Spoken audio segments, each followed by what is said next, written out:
My guest today is Deborah Harrigan, General Manager of the Consumer Small and Medium Business Division at Dell Australia and New Zealand. Deborah, hi and welcome to In Her Shoes. Thank you, Susie. It's great to be here. Tell me, what sort of issues do you find you're having to find solutions to for small and medium businesses when it comes to technology? Look, there's many issues, but I think that the most compelling one is, as a small and medium business, how you spend the available capital is critical. And when you're a small and business entrepreneur, you're thinking about, I want to grow my business, and understanding how technology plays a critical part in helping them maximise the dollars that they have to spend to help them grow and grow their businesses. So it's not particularly a technology, but it's all about the management of the data that they capture. It's about the value of social media and how they can reach their audience in much more cost-effective ways, and how they can create a mobile workforce that allows them to really work anywhere at any time. We're going to talk a little bit about your experience. You've had 20 years in the industry. Tell us a little bit about the role you play currently. So today I work for Dell, and I've been with Dell for 12 years, and I lead the Australia and New Zealand Consumer Small Medium Business Division for the company. So in my mind, that is about how we provide technology solutions for a consumer like you and I, all the way up to a medium business customer, and needs and desires and wants are quite different. So, we need to create solutions that help them, grow and thrive. I'd like to talk about women and technology. You've been in the industry 20 years, which is a substantial amount of time in an industry where perhaps we're still not seeing a lot of women. How do you see it? Interesting. I see a lot of women. And when I look at my own team, I've got 50% of my directors are female, and most of my account managers are female.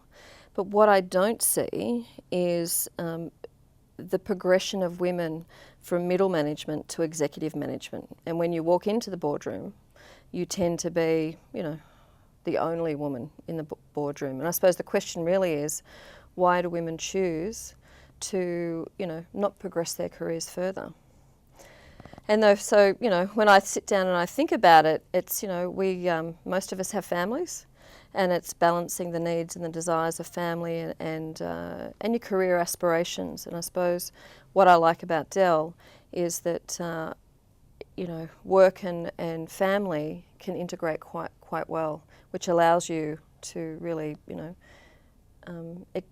deliver on your career aspirations. And you've held leadership positions here, obviously, but also in Malaysia and New Zealand. And what I wanted to know is, how is having a global leadership role perhaps different to having a domestic one? It's interesting. It is quite a discomfort.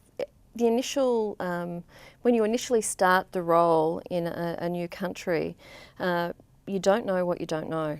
So it's about embracing change and valuing the diversity of the environment. I work for a corporation. We have global, policies and procedures, but working with different teams within different countries, there's a really exciting opportunity to embrace new ideas and new approaches that really enrich the experience for both the employee and for our customers. I interviewed an author the other day of a book about global leadership, and in the book there was a story about young people saying if they had the choice to study management or leadership, they would always choose leadership. And I just wanted to get your thoughts on that. Well, leadership, I believe, is a learned behaviour. Management is a directional behaviour. So you can manage a group. We manage our lives every single day.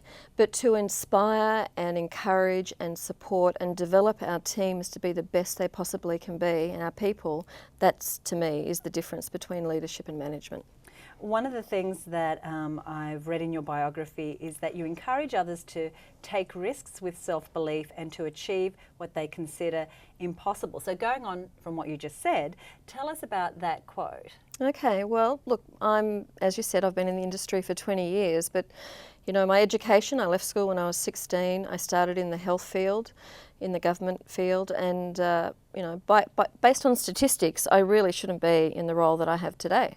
But with determination and, you know, parents, or father in particular, that really fostered a philosophy of life that was anything is possible, it was a determination and a drive to better myself on a constant basis. And I just think women, for whatever reason, you know, potentially don't put themselves in that situation. And we are as capable as our male colleagues and have a lot to contribute to the workforce.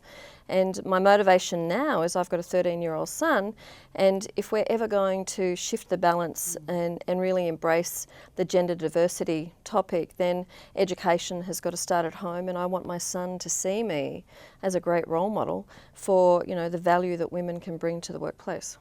One of the things we like to do on this show is to show different role models, and so having you as our guest today, tell us what are some things that have held true for you, that are sort of principles that have helped you be successful in what you do? Okay, there's probably three things. So the first one is I read. I just constantly read. You know, I read, you know, relaxing, you know, pretty easy, you know, fiction. But then if I'm faced with a problem, or I'm not sure how to approach a situation, I will research and try and find books that help me, you know, challenge my thinking or give me a new idea or a skill that can help me approach a problem. So I'd encourage people to read, and with, you know, e-readers, and it's simple, very, very simple. The second point is managing the guilt between home and work. You know, there's the phrase work-life balance is, you know, it's life. It's not work-life balance. Is you must be passionate, you must love what you do at home as much as what, you know, and love it as much in the work environment, and how you blend the two. But when you're at work, and you know, you're at work because you know, you've got your reasons. Don't feel guilty about giving time. And then when you're at home, you leave work behind and you focus on your family. And then the third one is ask for what you want. You know, my experience is, and there's the funny story at work is, you know, we'll have a role at the, you know, a senior leadership role or even a management role available. And there'll be sort of 4 or 5 competencies that we are looking for in the successful candidate. The men in the office will be knocking on that manager's door saying, you know, I want the role, you know, I really want it, there's a desire, and I know I can do 2 of the 5, you know, the 5 key competencies you're looking for. And we know that there is a particular woman in the role that has got 4 of the 5, and they just won't put themselves forward. In this case, this person just wouldn't put themselves forward, you know, and it's, oh, well, I don't have the 5th one. Is that right?